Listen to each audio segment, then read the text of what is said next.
Guten Morgen, guten Tag, guten Abend. For those that don't speak German, good morning, good afternoon, good evening, to wherever you are in the world. I sure hope you all are doing well. Welcome to episode 4, yes, 4 of your favorite person's soon to be favorite podcast, the Conflict Management Show. It is I, Mr. Good Vibes himself, Malik Miles, and my co host. Please introduce yourself.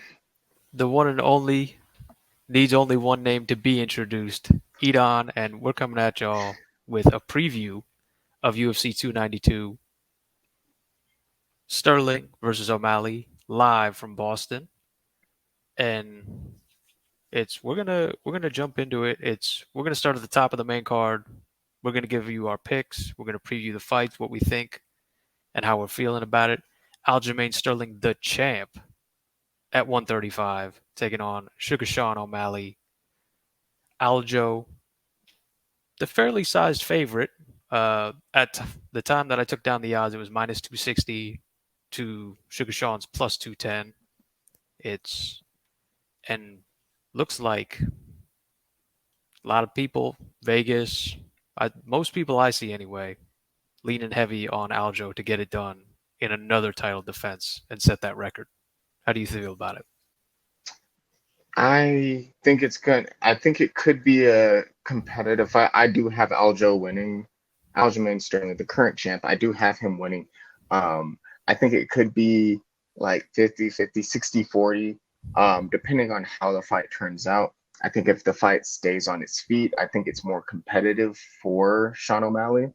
I think that because that's kind of where his bread and butter has been is on the feet.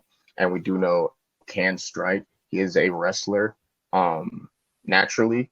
And I think that if the fight does go to the ground, it heavily favors Sterling because just the wrestling, we haven't seen Sean O'Malley be, on like the ground that much where it's not really his forte. Or maybe does train for it. Probably sure he does, but he hasn't had the chance to show it, to fully like put it on display. But I think it does. There's a big gap between Sterling and O'Malley when it comes to being on the ground. So I do think if it does go to the ground, it heavily favors Sterling. On the feet, I think it's a little bit more competitive. It's either one could finish each other, but I do think if it does get uh, hairy for Sterling, he's going to go for a shot. But I think that the champ should be able to like take care of him on the feet. So I do see it as maybe third round finish for Sterling. Yeah, I don't know. I understood that this matchup was coming, and like Mhm. this has been fairly well talked about and publicized ever since even Aljo's last fight. That like basically this was the fight that was going to happen. The UFC wanted it to be that way, and a lot of different parties wanted it to be that way.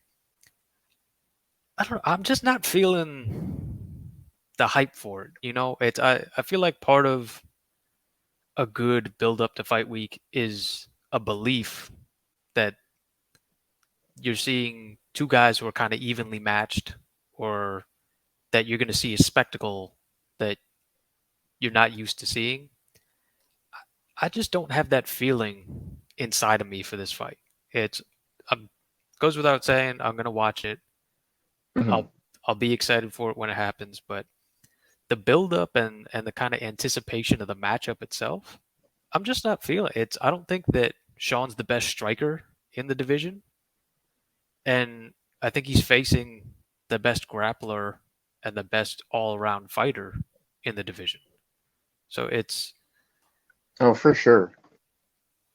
I, Because I feel like he is someone I think that is fairly underrated and underappreciated by like the mainstream MMA community or fans. I think a lot of it because he's had a pretty dominant run, a pretty good run up through the rankings and as champion. I think what makes leaves him underrated or leaves him underappreciated by the fans, for a lot of fans, is even though it happened quite a while ago and he's won so much more since to kind of like dispel that kind of this particular issue. But I think that original Jan fight is what kind of hurts him with fans, even though it shouldn't. I think it still has, because people are still looking, thinking that like, oh, about the Jan fight, about taking the knee, taking the belt. I'm not the champion. I personally think that shouldn't apply to him now because he fought Jan again, beat him very decisively, fought Henry Cejudo, who was the guy at that division. You know, like Ric Flair says, in order to be the man, you got to beat the man, and he has proven that on multiple occasions now. So I think that while maybe people who are, what's the word, deeper into the sport, or like the more, I guess, hardcore fans do see and appreciate the run Sterling is on, because it is truly like great stuff we're seeing. You know, great wrestling, groundwork, good striking. You know, he's one of the best overall well-rounded fighters.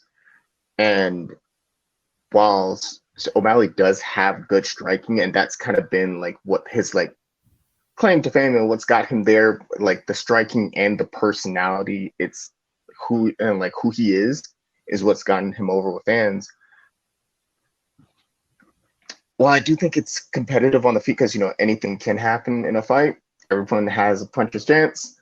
I think it's more competitive like on the feet. And do I think it's going to be kind of like, I think it's 60-40 Aljo on the feet. But the moment it goes to the ground, I say it's 80-20 for Yeah. Aljo.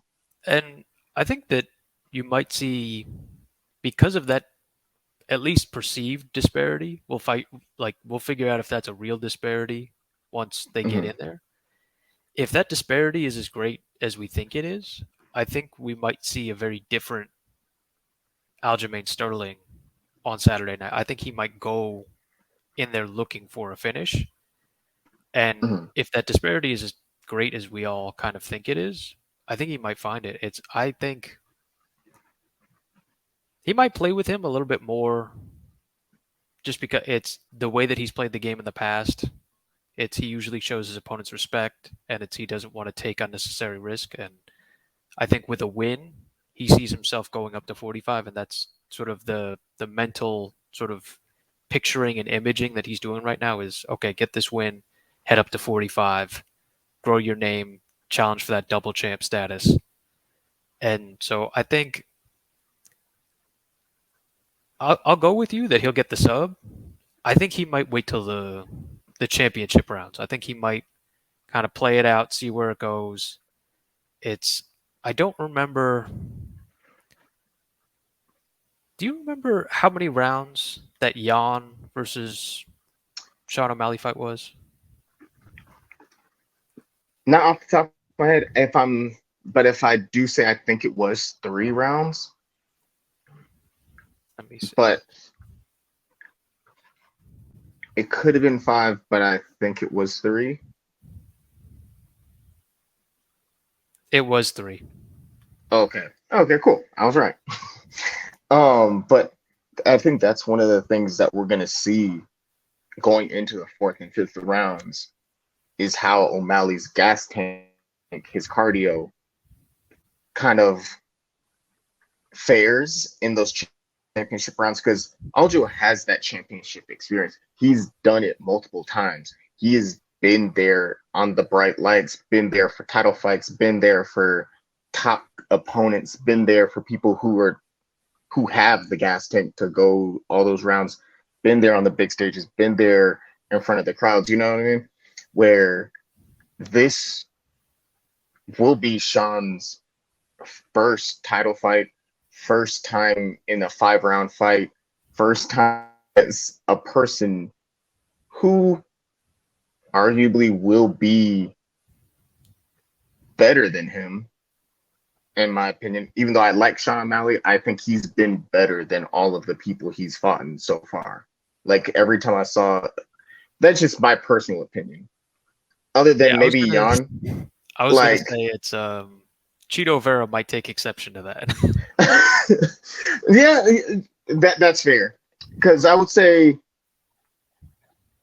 yeah, yeah, because Chito Vera, like I do like him as a fighter as well, and I think they're pretty evenly matched. But I even watching that fight, I was kind of like, okay, the surge that Sean O'Malley's on right now, I was like, okay, even though I think they're both evenly matched, I feel like when a fighter is like rolling and he's on a surge, it kind of pushes you over like the top of when they're evenly matched. Like you could be evenly matched, be like both good fighters, both great fighters, both got good things going for them. But when you're on that roll, I feel like that confidence can kind of like put you over. But even with the Yon fight, he's still like rolling, rolling, rolling. But this is I think one of the first times where he's like, there's like a definitive like champion challenger rather than like, oh, like they're kind of like neck and neck, or maybe he's a little bit higher, maybe he's a little bit lower, like with the Jan, like with the Cheeto fight, or like with Jan, it was kind of like, okay, Jan's been like losing, there's like Jan maybe like a little bit higher than him, he has championship experience, you know what I mean? But this is like, I think one of the first fights where Sterling is like, oh no, there's a significant like, oh, he is the champion, he is the best guy in the division at this point, you know what I mean? And we'll see how Sean O'Malley's gas tank holds up into the championship rounds. I do think the first 3 rounds, I think he should be. We'll see how it goes because he's have those fights, but we'll see if that adrenaline doesn't have, because we saw that with John Jones and Cyril Gane. Both fighters are great. Both have been in 5-round fights. Both have had big fights, but John Jones had a smorgasbord of the conveyance, a plethora of more 5-round fights, more of these wars, more of these big stages, more of these like big moments. And this arguably was the biggest fight of Cyril Gane's career. The first time fighting on a level like that so early in his career, that kind of he kind of had that John Jones effect happen to him. As much as I like Cyril, but I feel like that kind of had something to play into it. So I guess we'll see if that will affect Sean O'Malley's game, which I don't know. I don't think so, because he seems very, very cool on the mic. Seems like he's built for this. But we'll see when the lights start to shine down on the arena. Right. And well, speaking of matchups on this card where you have a dominant champion facing a challenger with something to prove, let's talk about the co-main event: Weili Zhang versus Amanda Lemos for the women's uh, strawweight title. And Weili Zhang, decisive favorite, minus 320 versus the plus 250 challenger and Amanda Lemos. What do you think about this fight? Oh, I no disrespect to Lemos, but I have Weili winning this decisively, either second round finish. Either it's gonna be a TKO or a KO. I have her putting her on like maybe second, early third, just because Weili is just so good. Like when you see, and she's so strong too. Like, didn't she just lift Francis in one of those like videos too? Like she was in one of the videos, she was seen like picking up Francis. And when you see her fight too, it's like if you're picking up Francis, like that's already a feat of strength. And for her to be like, Francis is maybe 3 times, 4 times bigger than her, and she's like just like, but when you see her fight, she's just so much stronger, I feel like, than a lot of the women she's fighting. And just the athleticism, the strength, the speed, the striking, like just overall, all of her skill sets, it's going to be, I feel like, a mountain to climb for Lemos. Can she make it happen? Can she win? Yes. Everyone has a chance. And I do think she does have a chance, but it's going to be a mountain to climb to get the win over Wei Li. I kind of have it 90-10. That's just what I think. But what about you? Yeah, it's. I just don't see Amanda Lemos being the champion. Uh, Mm-hmm. I just, in my mind's eye, when I play this fight out and think about how this could go, I just don't see Whaley losing. It's not like she's the long term champ that like, oh, is complacency set in yet? I don't think we're there Mm-hmm. yet for that kind of talk. And I don't think that Amanda is that sort of challenger that's going to bring something new or something novel or a different position that we haven't seen yet for Whaley. I think it's going to look dominant. I think Amanda's tough enough to hang in there for a while, but I think probably third round submission. I think it's she's going to overwhelm her with volume, tire her out, and then I'm going to say rear naked choke in the third in a very dominant performance and sets up some fun fights in the future. But it's I think this one's going to be one for the highlight reel for Whaley. Oh yeah, for certain. I think so too. Like yes, Amanda is tough, and I do think she'll be able to like last for a bit.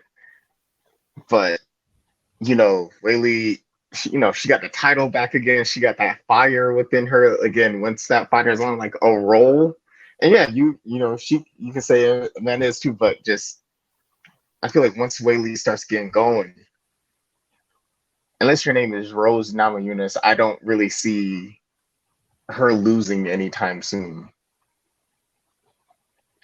Yeah, and well, let's keep on rolling here, and let's talk about some of the other fights on the main card.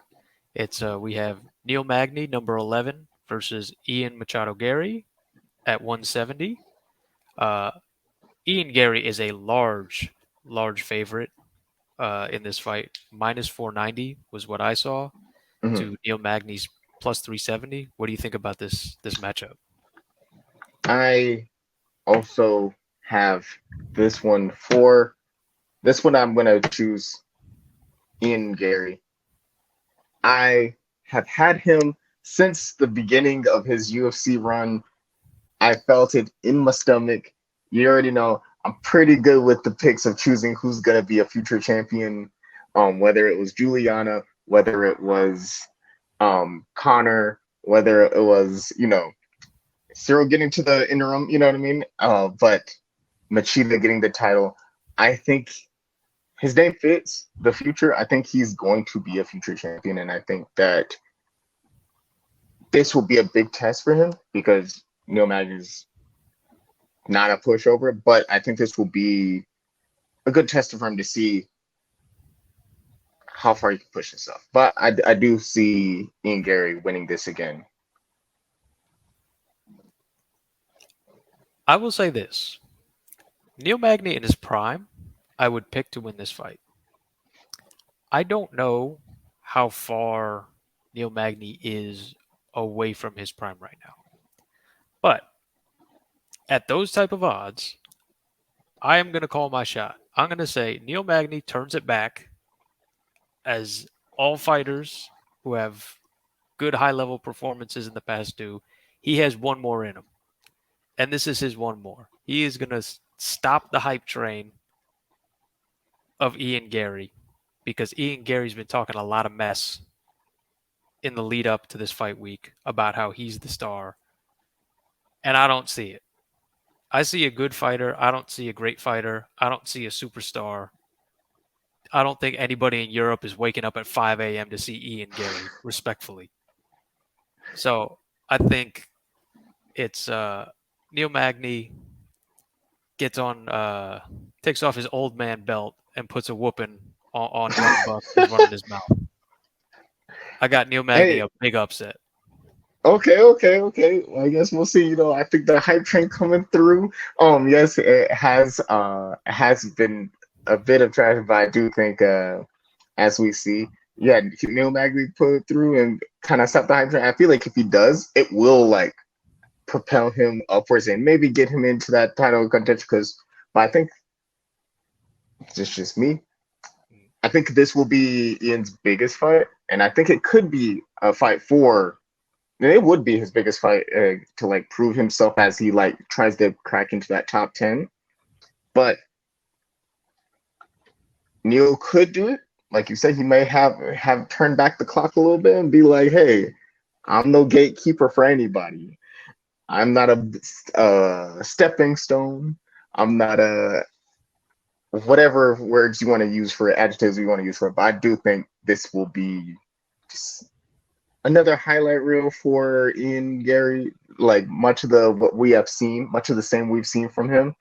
But like his name says, the future, and I think he is going to be a future star. So I'm gonna say he continues to blaze his trail. I want to say maybe second round finish. Okay, I'll go Neil Magny decision. It goes the full. It goes the full Mm-hmm. 3 rounds, and it's. I'll take us to the next one for a guy who I do think has actual star power, and who I think you'll hear a big pop for in the crowd. Marlon Chito Vera, number 6, versus Pedro Munoz, number 10, at 135. Chito Vera, the slight favorite, minus 190 to Pedro Munoz's plus 160. What do you think? This one I have Cheeto Vera winning it.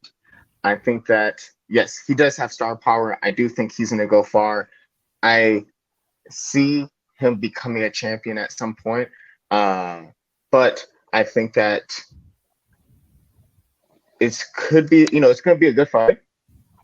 And, you know, I know he said in his last fight, he wasn't really, it wasn't like his night. He just wasn't feeling it. Body wasn't reacting. Might have been overtraining, might have been adrenaline, might have been a lot of things.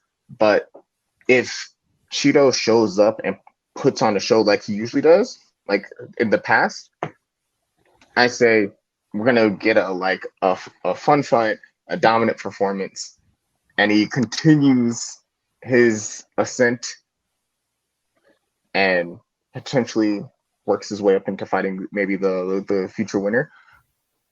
But if it does turn out, maybe if the cobwebs are still there from the last fight, I don't know because Pedro Munoz does hit hard, but I must say, put my faith in my guy Cheeto. He's gonna do it. He's gonna take it all the way, leave Boston with the W, leave it with the win, and that forward propulsion, forward motion upwards up the division. So yeah, I'm gonna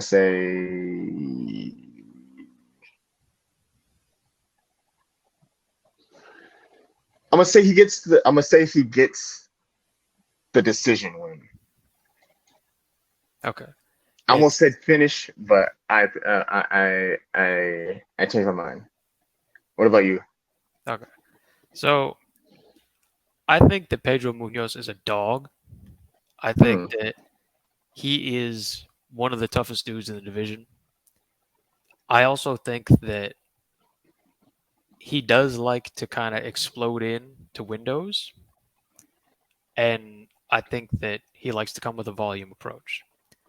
The way I see this working out is Pedro Munoz wins the first round through overwhelming volume, because I think Cheeto kind of starts slow sometimes. And that's fair. I'm thinking second round, much more even. I think Cheeto comes on, takes a second. And then third round, KO or TKO for Cheeto. It's he lets Pedro walk onto something big. It's I still think that Cheeto has the most transferable power in this division. It's he puts together big strikes, and sometimes it takes him a little bit to get the read and like see what's going on, but it's once he figures out the pattern and he can see it, and I think Pedro's a bit more predictable than some of the guys that Cheeto struggled with. I think he gets Pedro to walk onto something big, and it's KO TKO. Big moment for Cheeto Vera in Boston. You bring up a good point because with Cheeto and like the starting up, right? Mm. Because he is kind of a slow start, and we kind of saw that with the Sanhagen fight. It just he could never like get the gears like fully going.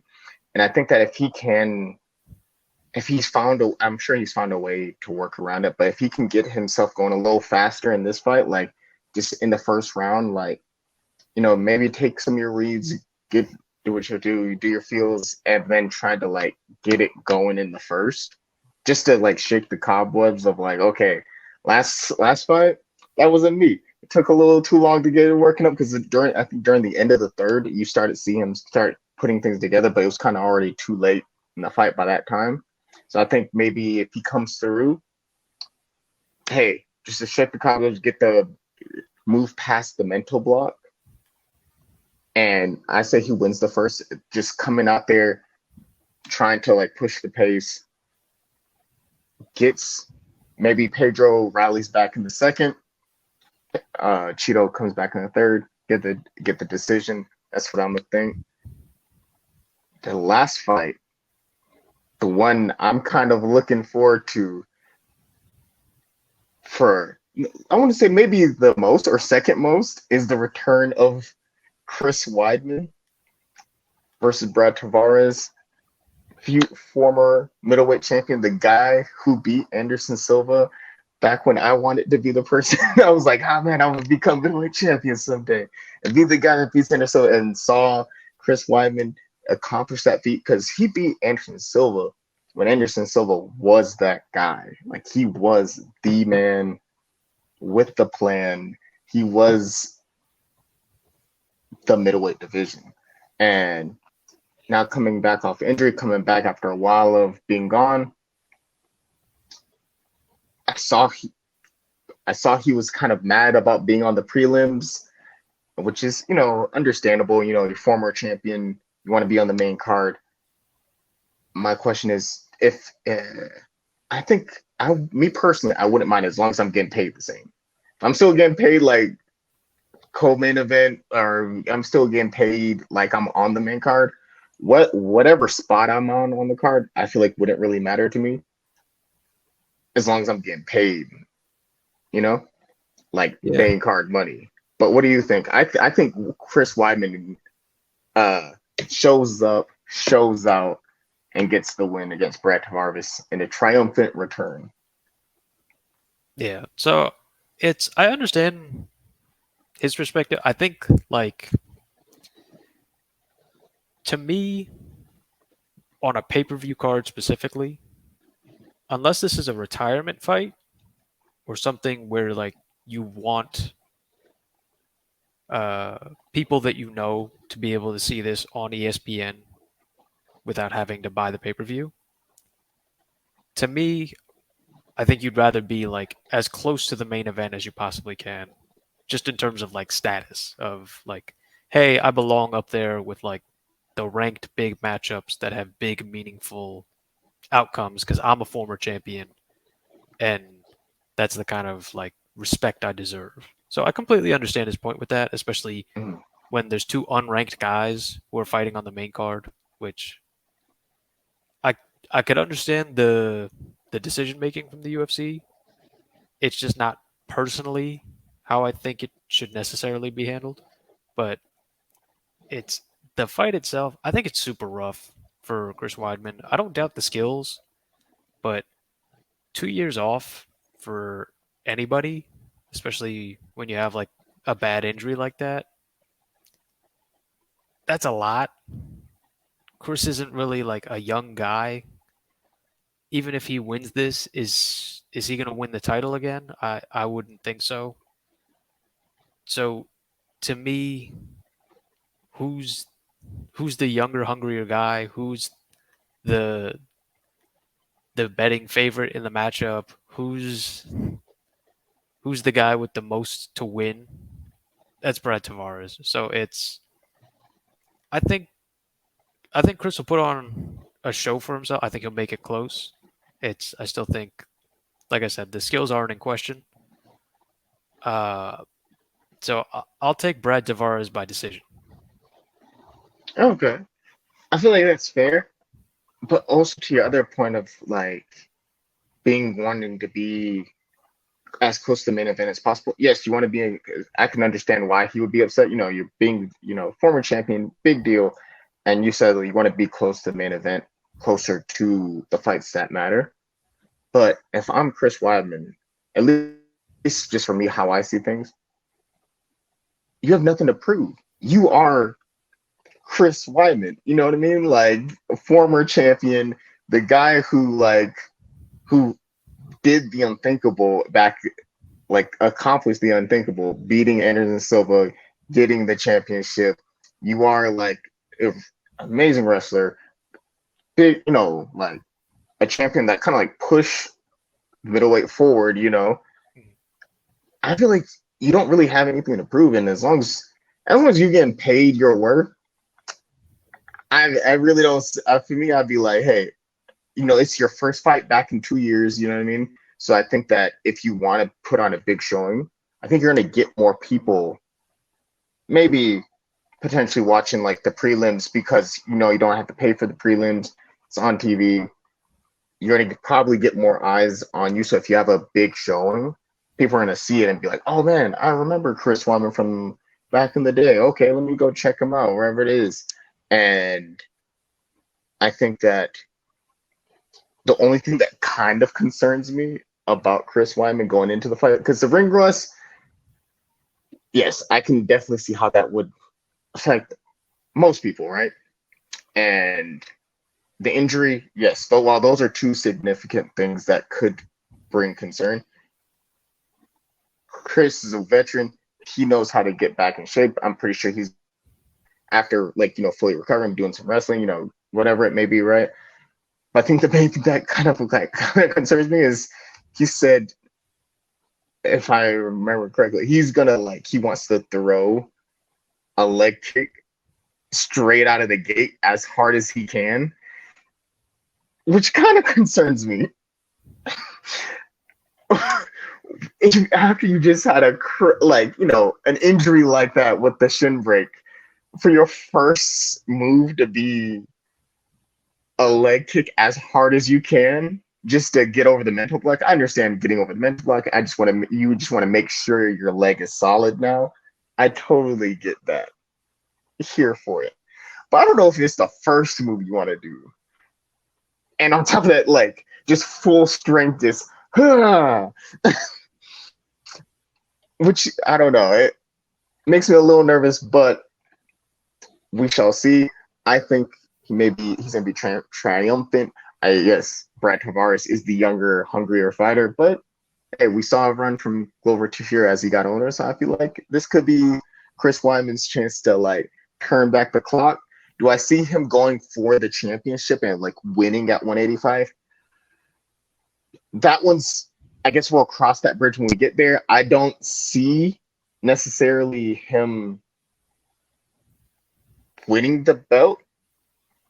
Maybe I see him being like a strong contender, maybe being like in that top 5, top 3 even. And if he does, can he win the belt? I think his wrestling could pose a big threat for Izzy, but I don't know. I don't see him like getting back, making. I can see him making a run. Does something happen? Maybe someone gets injured. Something happens. Maybe he has he goes on a great run and shocks the world and gets another title shot. Yes, potentially. And if he does, I think he could do it.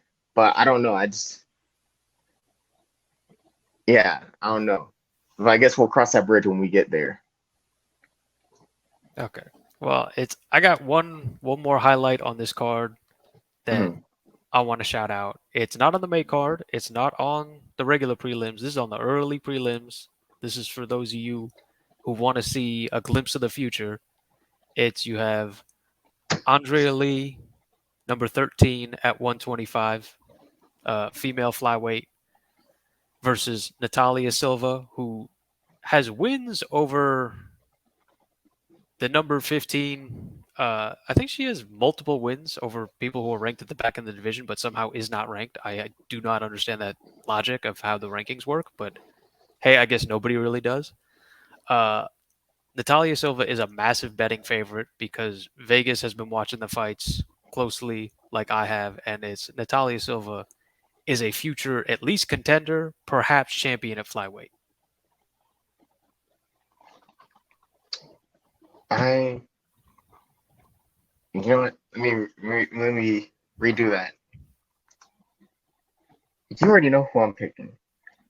You already know Natalia Silva all day, every day, pushing the chips up to the front, all of the chips, because I think she is going to be a problem for this division once like she gets as she moves up. The striking, crazy work. I think that like her striking right now, she has some pretty awesome finishes, and from the last couple of fights, the finishes, getting to see how she fights, I think she's gonna pose a real problem for even like the top people in the division as she continues to work her way up. I think she will win the title at some point, if I'm not mistaken. She is a Taekwondo practitioner, and you could see with the kicks, because even the last fight, she put it on her last opponent. She fought her like she owed her something. But yes, great fighter, real great personality. You get to see her talk after the fights. I enjoyed it. Enjoyed the fight. Enjoyed her. I think she's gonna be going far in this division. What do you think? Yeah, so it's I had the opportunity to look it up while we were going there. It's her UFC debut was a unanimous decision victory over the current number 15 ranked fighter in the division. So again, I don't understand the rankings people and how that works. I'm guessing the UFC likes that nobody understands how it works, but it's I do not see this being close. Um, I'm looking for a finish. It's back to back KO TKO victories. I think the only question is what round.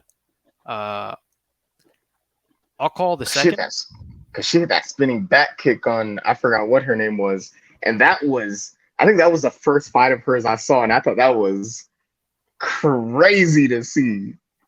It just straight in the grill, and then yeah,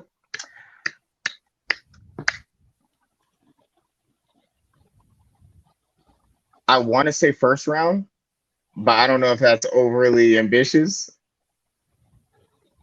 Let's say first round, or either first round or early second. Okay. We got you locked in the first round. I got second round. It'll probably be in the third round then. But hey, we gave you guys the winner. You can't be mad. It's let's take a look at Dana White's Contender Series Week 2 now in the books, and it's a much better week in my opinion than the first week. The first week, just like the second week, every winner got a contract. I thought that was much more fair for the second week. Did you have the opportunity to watch this? I saw some of it, and yeah, from what I was able to see, I enjoyed it as well. What do you think of?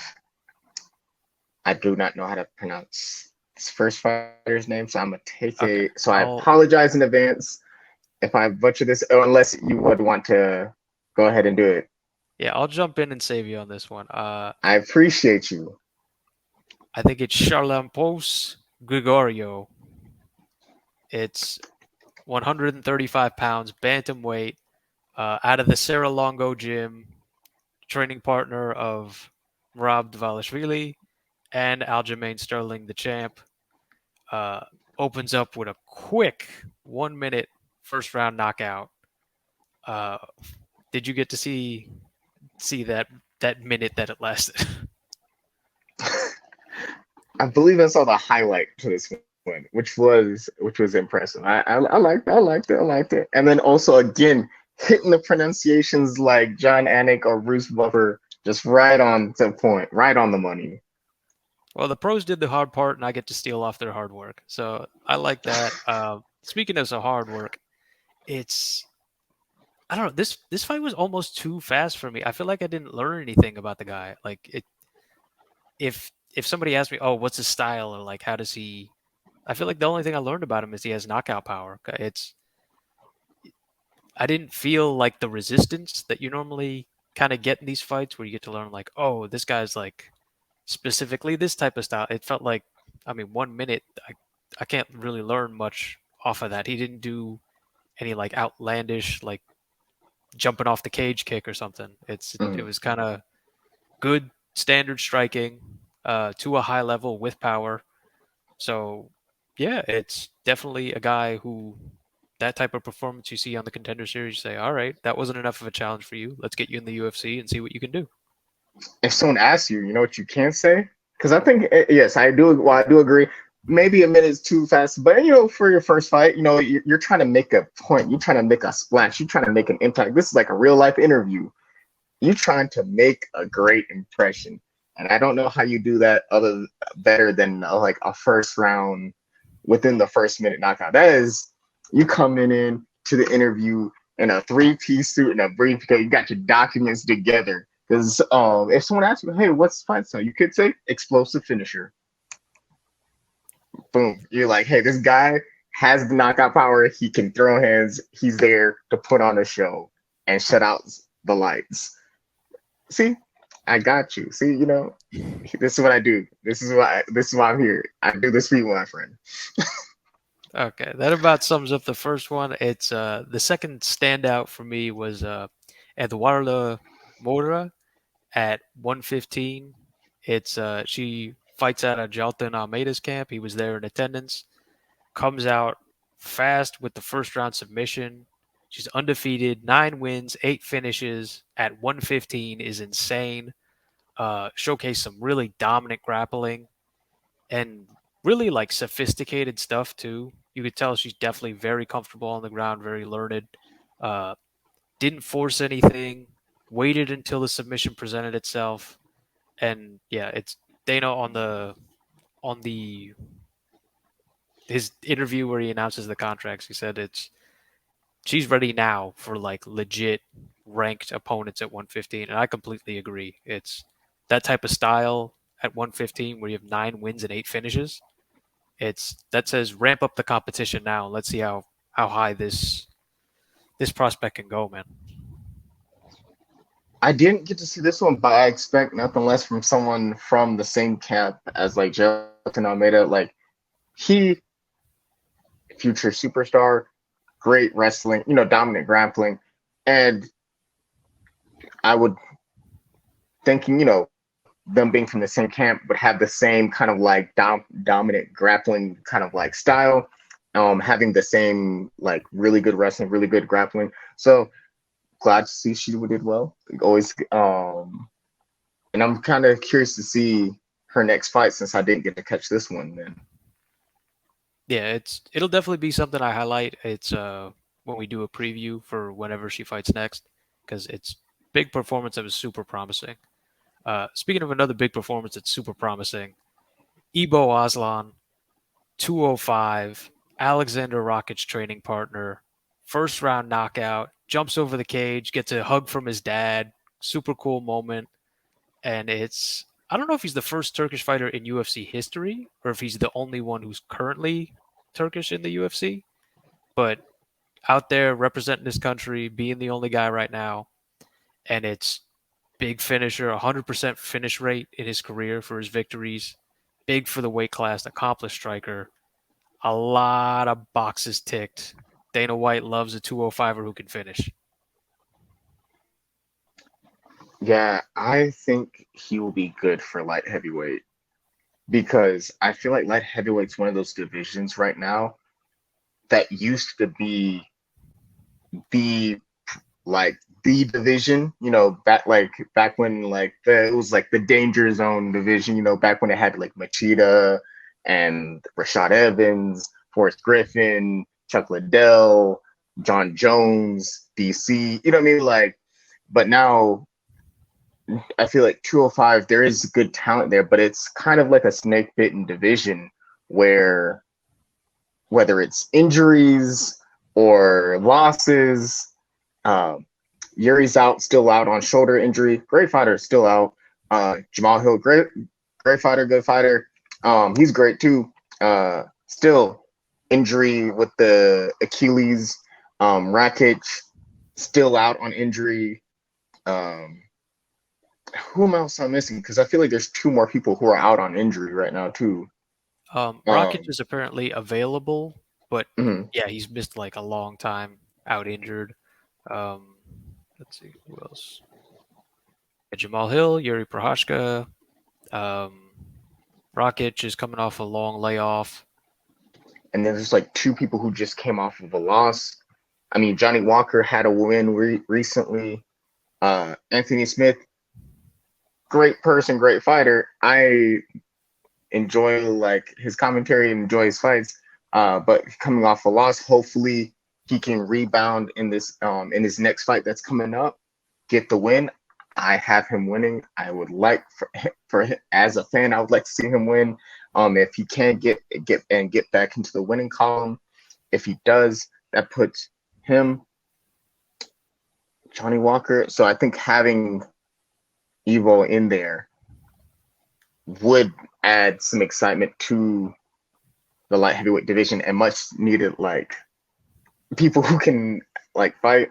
But I think getting to see him like fight someone like Yuri uh, would be really interesting to see both strikers, both with like high finish rates. I think that would be a fun fight.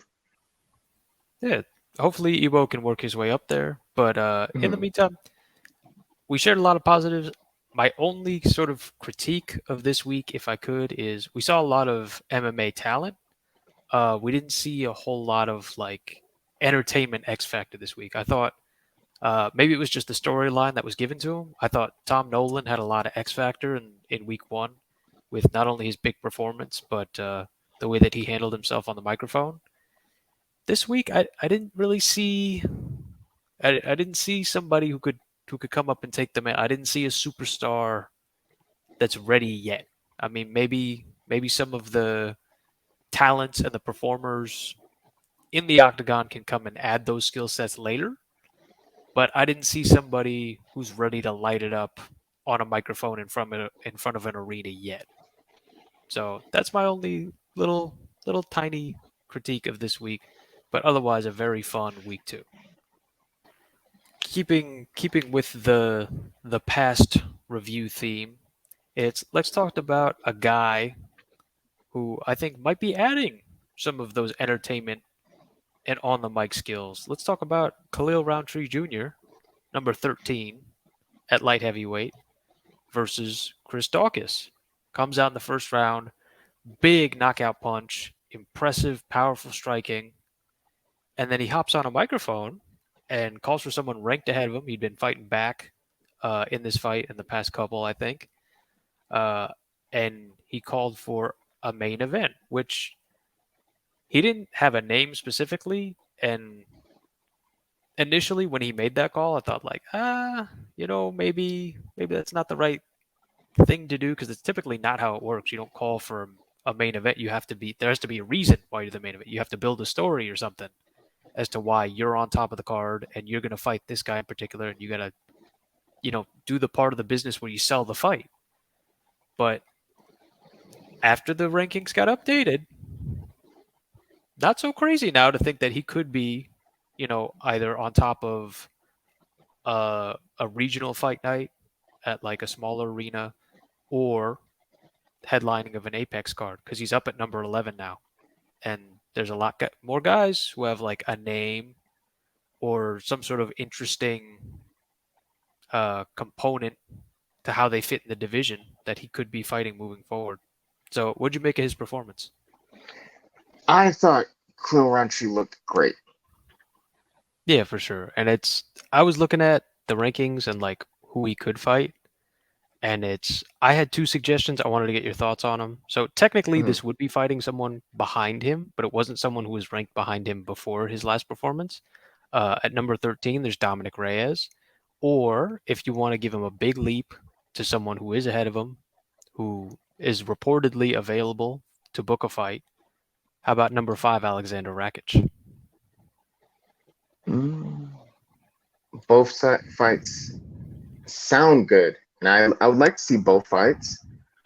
I think that getting to fight Rakic would be an amazing opportunity, especially after like a big fight like that, to kind of like stake your claim and kind of like, okay, here's a big leap in competition to kind of, hey, put your hat in the ring to become champion.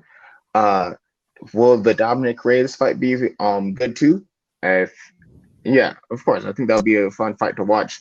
But I don't know if it really does much for Khalil right now. As far as like him moving closer to the title. Dominic Reyes is a good fighter. I think he's done really well, and I got the closest person to beating John Jones. However, after that, the last three fights, if I'm not mistaken, I think he's on like a three-fight losing streak, and I think he's been, if I'm not, I could be wrong. You can double check this, but I think he's been finished in like all of his previous fights since then.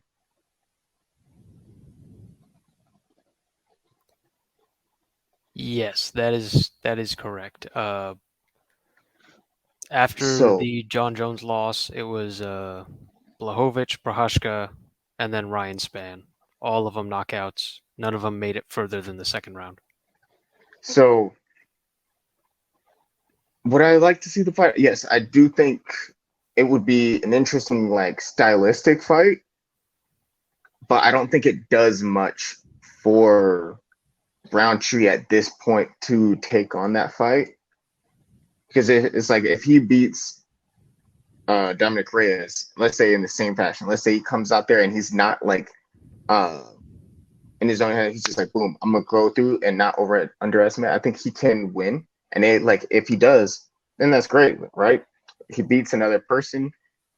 Hey, you get your money, you get your show and your win money. But as far as where it puts you in regards to getting the next title shot, I don't think it's that much of a boost up. If you get what I mean, I feel like right now, I think it's you win, great, add to your record, and it kind of keeps you. I think you moving at it like a net neutral, where it doesn't bring you down certainly, but I don't think it brings you all that much up either. And in regards of moving up to the title, Rakic, I think that it's a big move up, and I think that you can, as far as if you want to get closer to the title, that definitely puts you closer.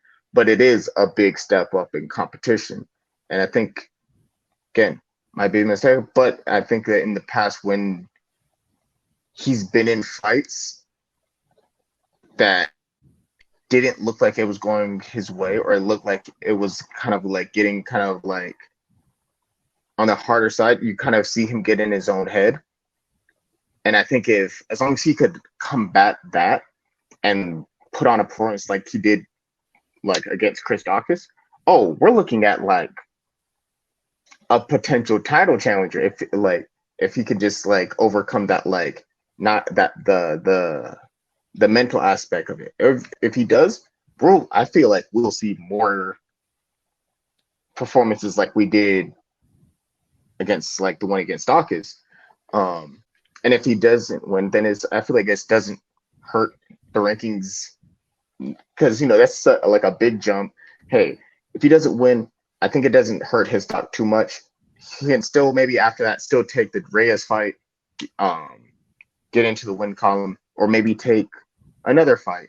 So I think that the Rakic fight is a win-win in my opinion. What do you think?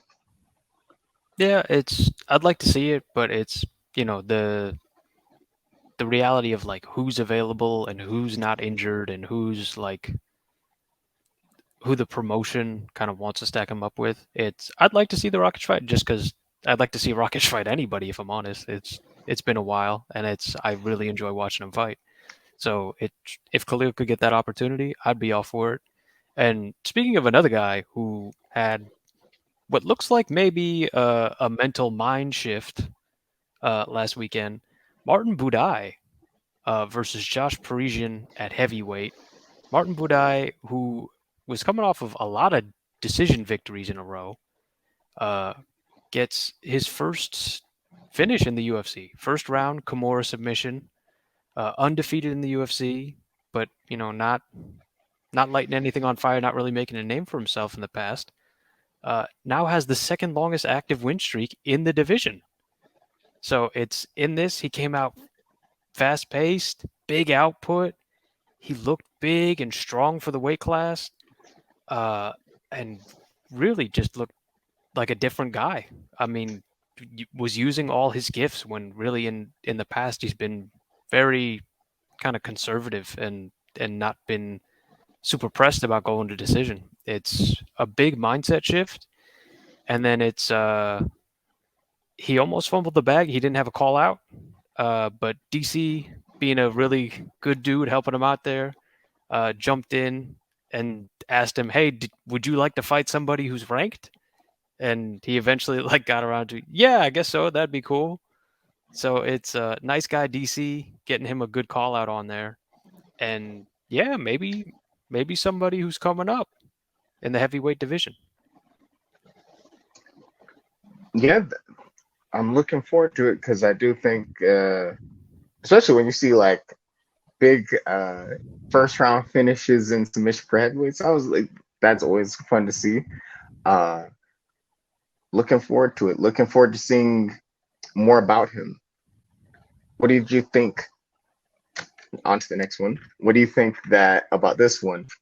The Black Shear fight, Twister submission finish, third one in UFC history. On like that's what do you, I feel like that's some exciting stuff. That's some stuff I feel like I'm like curious to see more of and see where he goes on from this. Because if I'm not mistaken, he is not only did he get the first round finish, he is actually rebounding and getting a second fight on this upcoming fight card. So this is a quick turnaround, but when you have a fight like he did, you're not taking too much damage, so you can do these type of things. So one of three people next. So that's only him, Chan Sung Jung, the Korean Zombie, and Bryce Mitchell. Only three people to ever get a Twister. Super rare submission finish. What's your thoughts on the fight? Yeah, so it's I really enjoyed this for as long as it lasted. Uh, to open up some really explosive striking and grappling really early. Uh, Him and his opponent Jose Johnson, like super fun back and forth. You can tell two guys who are big for the. I think Damon Blackshear is like 5'10", and I think Jose Johnson might have been like 6 feet tall. So they're big boys for this weight class, and they're explosive. Uh, Damon, he was really to me with his grab. He was really sticky. Like there was a few times Jose Johnson tried to like get away from him, and Damon was just not letting it happen. He was staying on top, following him the whole way, just like right on him, white on rice. Like could not get him off of him. He was there to grapple, and when the opportunity presented himself, he knew exactly what to do. Looked super comfortable in understanding the positions, knew how to set up the twister. When Johnson threw the elbow and presented that opportunity, he knew immediately to go grab it, get that arm, put it behind his head. That's definitely, he showed a lot of knowledge and calmness to understand like how to set up the submission, not to rush it, to sit there and take his time, plan it out, get the opportunity, and then take advantage. It's really impressive. And another guy I'd like to see more of. He's jumping in for the injured Cody Garbrandt. And he'll be fighting Mario Bautista on the main card. Is how it is right now. It's always subject to change until like basically right up to the fight. So we don't know if it could maybe change. Maybe Chris Weidman gets his wish and gets bumped up to the main card, but that remains to be seen. But yeah, I was really digging his performance. And one minor note: DC good guy with Martin Budai. DC little bit. I don't know if they just ran out of time and like production was screaming in his ear or whatever. But DC asked him about the submission and the twister and all that. Never asked him what's next. So it's nice that it turned out okay for him, and that what comes up next is is very quick and is still in the mind of everybody who watched last week's event. Those were kind of the big things from last weekend. There was one other piece of news from this last week that we didn't Do get the chance to tell. go over in our last Hmm. one, and that is the ABC with the unified MMA rules approved 3 rule changes. So it's the first one. Fighters will have access to a cut man after being cut by a foul or accidental headbutt. I think that's pretty like straightforward, good common sense So not rule just writing. really just leaking out here. Yeah, rule writing and officiating. I think that's a super straightforward one. Uh, Definitely good.